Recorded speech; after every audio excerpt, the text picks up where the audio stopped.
In a significant legal decision, the U.S. Supreme Court has narrowly declined former President Donald Trump's request to delay his criminal sentencing for charges stemming from a hush money scandal. The ruling clears the way for Trump, now the president-elect, to be sentenced in New York despite his legal team's claims of immunity tied to his transitional status. This development underscores the intricate tension between legal accountability and the political privileges of high office. The Supreme Court's decision. The 5-4 decision highlights the ideological divide within the court. Conservative Justices Clarence Thomas, Samuel Alito, Neil Gorsuch, and Brett Kavanaugh supported Trump's request, signaling their willingness to entertain the argument of president-elect immunity. Conversely, Chief Justice John Roberts and Justice Amy Coney Barrett joined the court's 3 liberal justices in rejecting the plea. This coalition illustrates a rare bipartisan consensus in prioritizing judicial process over perceived political expediency. Implications of Judge Merchan's approach.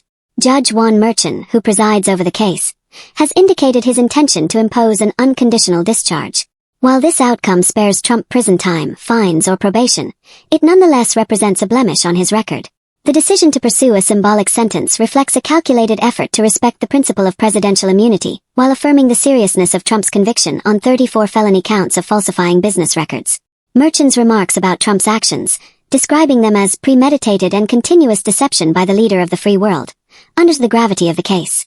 The balancing act between legal accountability and the respect for the president-elect's transition is evident in this carefully measured approach. Trump's legal maneuvers. Immunity claims. Over the past week, Trump's legal team launched a series of unsuccessful bids to delay the sentencing, arguing that he is entitled to immunity as president-elect. This argument, however, has faced near-universal rejection. Lower courts, including New York's Court of Appeals, dismissed these claims as lacking legal merit, a view echoed by the Supreme Court's majority decision. The crux of Trump's legal argument hinges on the notion that his status as president-elect exempts him from criminal proceedings. Yet, as prosecutors and legal scholars have pointed out, such immunity applies exclusively to sitting presidents actively performing Article II functions. By definition, the president-elect holds no such authority, rendering Trump's immunity argument untenable. Prosecution's perspective. Manhattan District Attorney Alvin Bragg, whose office secured the conviction, has consistently maintained that the judicial process must take precedence.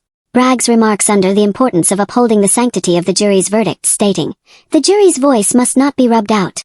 Prosecutors have also highlighted the risks of further delaying sentencing, warning that any postponement could extend beyond January 20th, when Trump is inaugurated as president. Such a scenario would complicate proceedings significantly, as the legal protections afforded to a sitting president could obstruct sentencing and the finality of the case. Broader legal and political significance. This case raises profound questions about the intersection of law and politics in the United States. Trump's legal strategy reflects a broader attempt to navigate the legal system while asserting political privileges, a dynamic that tests the resilience of American institutions. The Supreme Court's decision to deny intervention reaffirms the principle that no individual, regardless of status, is above the law. At the same time, the outcome reflects the judiciary's struggle to balance accountability with the unique circumstances surrounding a president-elect. By rejecting Trump's appeal, the court has signaled its unwillingness to expand presidential immunity beyond established boundaries, a precedent that will likely shape future cases involving high-ranking officials. Conclusion. The Supreme Court's refusal to delay Donald Trump's sentencing represents a pivotal moment in the ongoing saga of his legal challenges.